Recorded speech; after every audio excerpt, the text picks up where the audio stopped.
Welcome into this episode of Coach's Corner. Jordan Woodruff with you. Great to have you along. This episode brought to you by Culligan Water and joined by girls wrestling coach Richard Agee. And just want to say congrats on what was a season that, every season you go now, and this was your first year coaching, it's new territory. And this year qualified 4 girls for the state tournament. I know you didn't get the podium finishes that you maybe wanted down there, but that's quite a bit of an upgrade from 1 a year ago. Yeah, like we talked about before, I thought we'd have more girls in the state tournament. It just had several girls that were just one match away. Just got real close, but just couldn't get there. Well, and how important is that? Because, we talked about it off air, how many girls were right there on the verge, finishing 6th.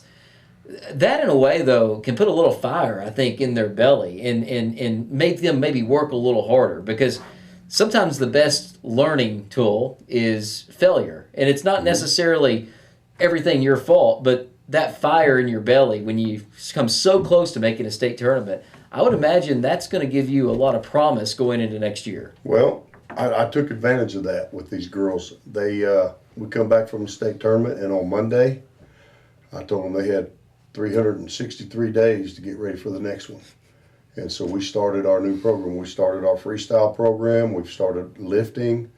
We got 350 something days now until the next state tournament. You got the calendar in there? I do. Actually, I do. I love it. Yes, I love sir. it. So, and that's the thing. You get 4, and there's good success. I mean, it's tough. I don't think people realize. We talk about like 6A wrestling and all the college wrestlers you have at that caliber on the boys' side. But man, this girls wrestling, the competition you have there, and then you start looking down through the names of the state champions. It's like, oh, I recognize that name. That's the sister of so-and-so, Right. or that's the daughter of so-and-so. Yeah. I mean... and some of these girls were wrestling before they had girl programs. Yeah. And so they were wrestling on the boys' teams, and now they're just over there wrestling on the girls' teams, and they've been in that fire. Yeah, and that said, in a way, we got some girls competitive, but, you're not too far behind, but you're still farther behind maybe than some of the other programs that are out there. Right. And I've had some other coaches that I respect from around the state said, you guys are catching up. You're catching up. The one thing that these girls really shined this year is they become way more aggressive. Anytime we took a step, we knew what move we could get to, what leg we could get to, how to attack from that position. And the girls really worked hard.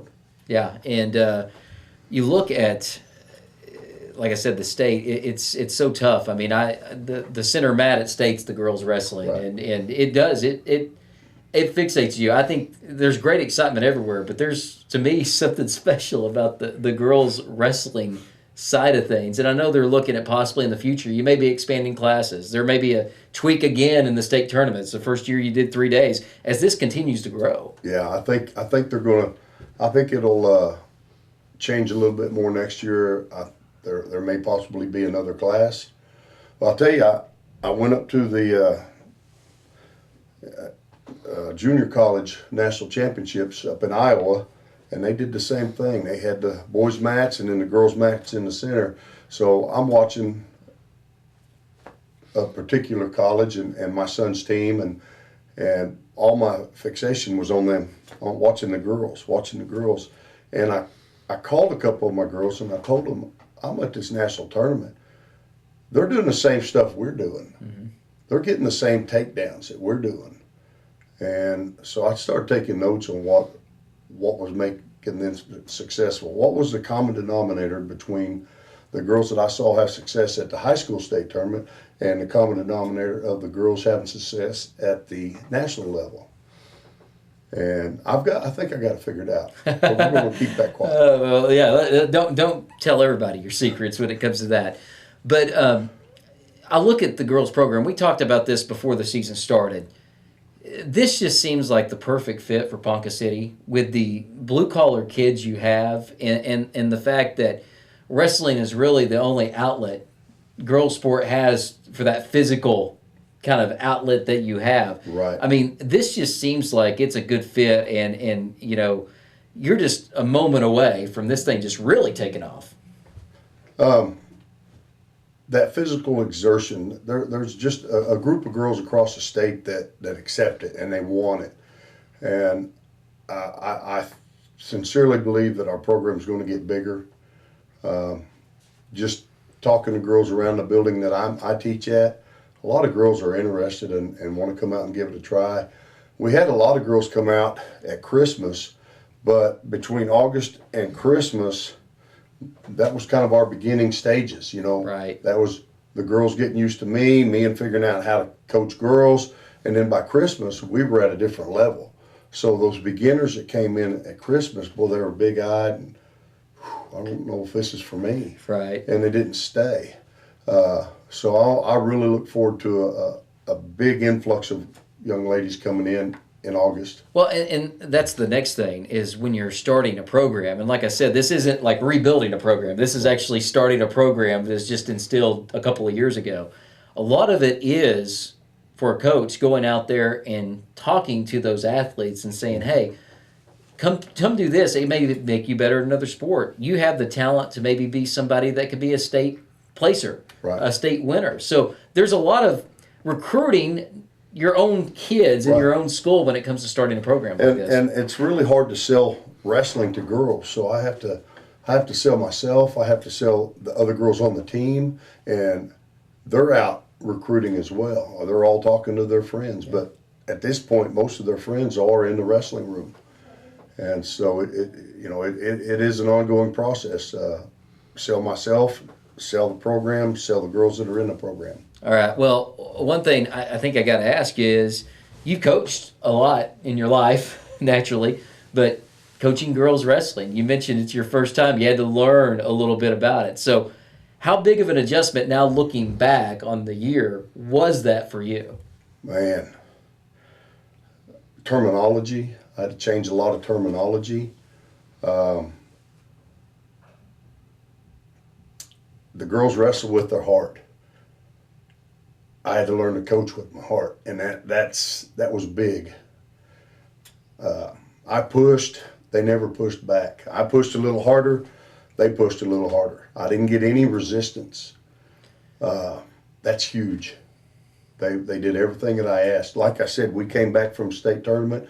We're starting our freestyle program, which, you know, in college, girls wrestle freestyle. Right. So it's important. I've got girls that right now, the 3 seniors I have, they've already been on a recruit trip over to NOC. I mean, but they don't know anything about freestyle because they've never wrestled it.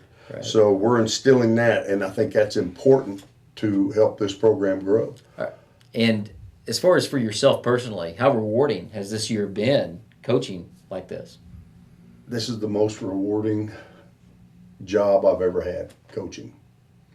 I coached my sons, and I have to say it's right there with coaching my sons. I feel like every one of them girls in that room are my daughters. They're all mine. And like I said, it's the most rewarding season I've had. We didn't win any championships, but we had a lot of growth. And the girls, we celebrated some losses. We kind of got chewed on a little bit over some wins that, you know, we should have won bigger than that. Yeah.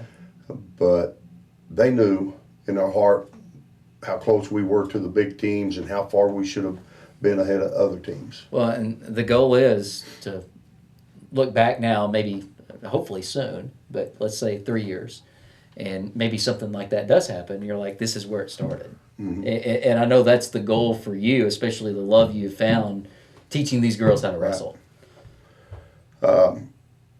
If you hadn't been to one of the girls' matches, this is the most electrical events I've ever been in high school. I've coached a lot of boys' matches, but these girls, I don't know why, I don't know how, I don't know where it comes from. They can all be real quiet in their warm-ups, and then we get to competition, and the electricity just flies.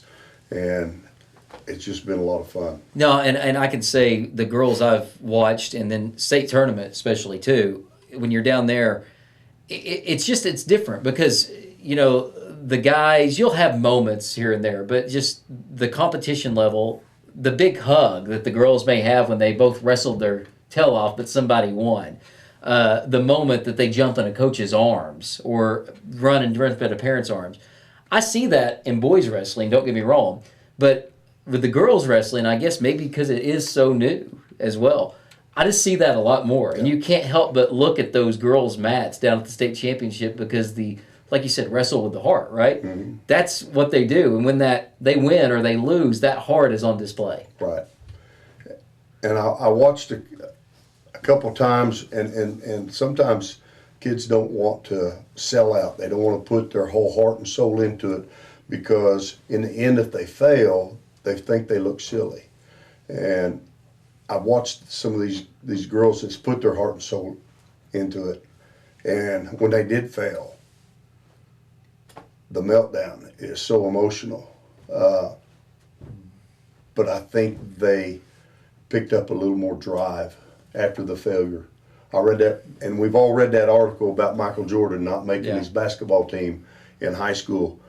It just gave him more drive. Well, and I think one of the most important things in high school sports is also learning how to fail and take that failure and make yourself better, because you're going to do that the rest of your life. You're going to fail in life, but how do you pick yourself up and become better because of that? And I think that's one of the great lessons in sports in general. Right. Yeah. So, all right. Well, I'm looking forward, I know, to next season now. It can't get here soon enough, can it? Well, like I said, I don't think last season is over, and I don't think next season has begun. It just all flows into each other. Again, we're already on the mat, learning some freestyle. We're lifting weights. We're running. The girls are focused. Yeah.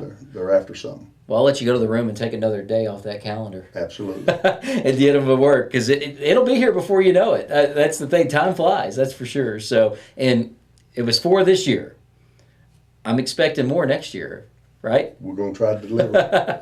I know you will. Well, Coach, appreciate it. Thank you so much. Thank you. Coach Richard Agee. This episode has been brought to you by Colligan Water. That's going to do it for Coach's Corner. I want to say thanks to Chris, as always, back at the background. And until next time, Jordan Woodruff saying so long and go Cats.